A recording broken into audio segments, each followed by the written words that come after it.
All right, continuing on with section 1.2, multiplying fractions. Multiplying fractions is probably the easiest of all the things you might have to do with fractions.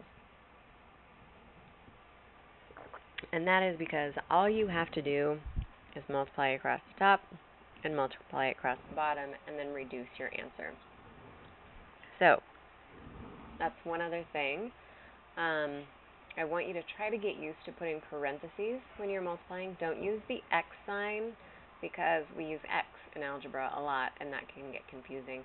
The dot can also be mistaken for a decimal a lot of the time, so I prefer parentheses around something to show that you're multiplying. As long as there's not a sign right here, no plus or minus or anything like that, that implies that those two are being multiplied. So multiply the top, 2 times 3 is 6. Multiply the bottom, 7 times 5 is 35. The prime factorization of 35 is 5 and 7, so there's nothing I can do to reduce this fraction. So that is it. On the next one, this is a whole number times a fraction, and here you need to be a little bit careful. If you're multiplying a whole number, you simply multiply it by the top, and that's it. You can think of it as this being over 1, because anything can be divided by 1 and not change. So we multiply the top, 5 times 7 is 35. 1 times 12 is 12.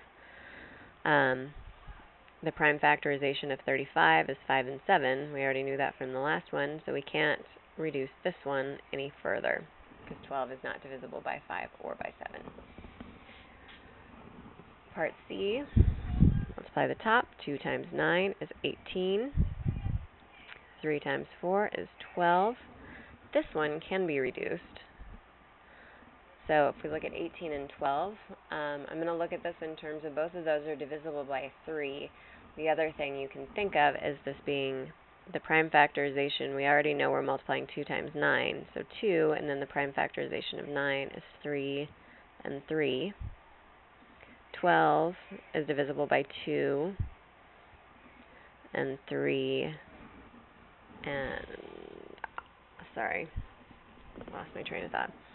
So 12 goes to 2 and 6 and 2 and 3, so this is 2 times 3.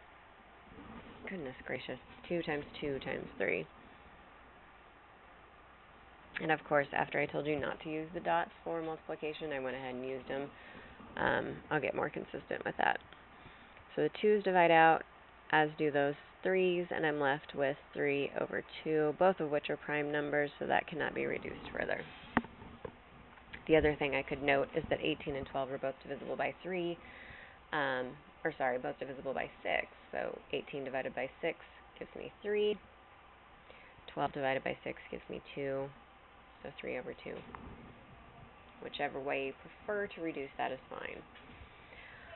Now I have some mixed numbers here, and I need to convert them before I can multiply. If I try to multiply them as they are, I'm going to get all screwy. So remember, denominator times the whole number, so 9 plus 2 is 11. So 11 over 3 times 4 times 1 is 4, plus 1 is 5. I'm sorry, I'm trying to do these so you can actually see where I'm pointing. 3 times 3 is 9, plus 2 is 11. So that goes there. The denominator stays the same. 4 times 1 is 4, plus 1 is 5. Denominator stays the same, so 5 over 4. 11 times 5 is 55. Notice these two are both prime numbers, so there's nothing I'm going to be able to reduce this with unless 3 times 4 is 12, unless 12 was divisible by 11 or 5, which it's not.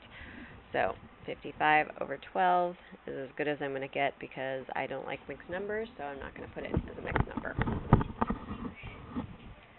Divide this box, divide that into 5. So there's 5 equal parts. Each of these is 1/5.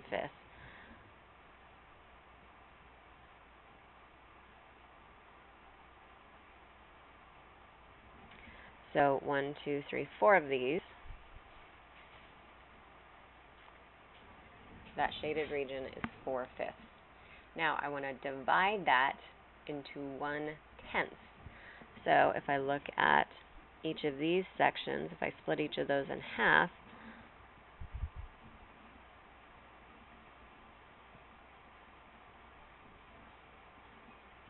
now I have 1, 2, 3, 4, 5, 6, 7, 8, 9, 10. So each of these bars is 1/10.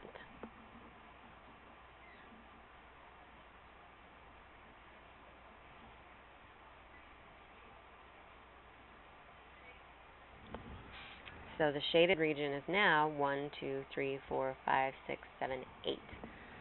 So 4/5 divided by 1/10 equals 8. How I can get that without having to draw this out, I just wanted to show you that visualization. If I multiply the first number, so 4/5, times the reciprocal, so meaning this fraction flipped over, so 10 over 1, and I get 4 times 10, which is 40. 5 times 1 is 5, and 40 divided by 5 is 8. So, dividing fractions, you take the first number and multiply it by the reciprocal, or the flipped over fraction of the second number. So, if I rewrite part A, 2/3 times 15 over 7 instead of 7 over 15. 2 times 15 is 30. 3 times 27 is 21. Both of those are divisible by 3, so I'm going to put this as 10 over 7, because 30 divided by 3 is 10, 21 divided by 3 is 7. So my answer is 10 over 7. Now, when I have a whole number, again, I can treat this like it's over 1. So I rewrite this as 3/4 times 1/5. So I flipped that second fraction over. So 3 times 1 is 3. 4 times 5 is 20. 3 is a prime number, and 20 is not divisible by 3, so that's my answer. Mixed fractions, mixed numbers, the same as with multiplying. You need to change them into improper fractions. So 4 times 4 is 16, plus 3 is 19. Denominator stays the same. And then I'm going to multiply it. Actually, I'm going to go ahead and write this as a division problem still, and then we'll switch it. So convert that to an improper fraction. So 2 times 1 is 2, plus 1 is 3. So 3 over 2, because the denominator stays the same. Now I'm going to rewrite that as a multiplication. So this is equal to 19 over 4 times 2 over 3, because I flipped the second fraction over. So 19 times 2 is 38. 4 times 3 is 12. So I know both of these are divisible by 2. 38 divided by 2 is 19. 12 divided by 2 is 6. 19 is actually a prime number. So that's as far as we can go with that one.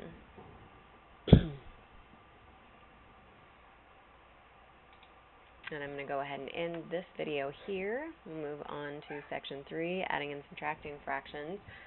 And not section 3, but the part 3 of section 1.2.